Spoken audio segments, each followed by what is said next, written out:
Secretary of State doesn't have a dog in this hunt. He doesn't care one way or the other. His job is just to run the elections. Well, tonight, members of a group wanting to recall Mayor Cantrell and the Secretary of State's office are working on a deal about the number of voters needed to trigger a recall vote. Good evening, I'm Cherise Gibson. And I'm Devin Bartolotta. The second day of the hearing ended before it even began this morning. Lawyers on both sides were called into the judges' chambers. They then came back to the courtroom and left. We know tonight the number of signatures needed is just under 50,000. We don't yet know if the two sides will continue negotiating tomorrow or if they could be back in the courtroom. Eleanor Tabone has more in tonight's top story. There are some concerns of a possible deal between the No Latoya campaign and the Secretary of State's office. Now, Louisiana has a history of voter shenanigans, and some are concerned about what this could mean going forward.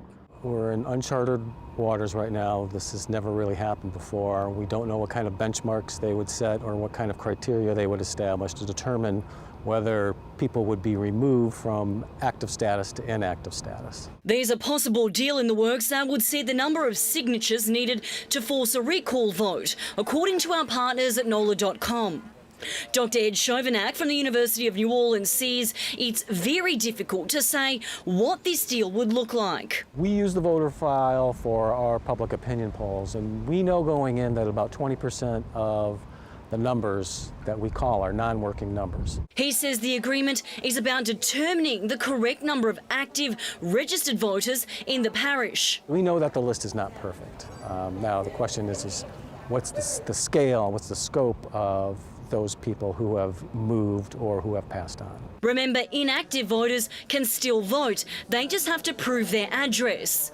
Dr. Chovanec doubts this deal will affect the governor's race. They're not asking for voters to be purged. What they're asking for is for their status to be changed from active to inactive. That simple change is critical, as it would impact the number of signatures the recall campaign needs. Many of us were not even familiar with recalls per se. Meanwhile, voters are unsure about what this will look like in the long run. There's just a vast amount of names on the list that there's no one there anymore.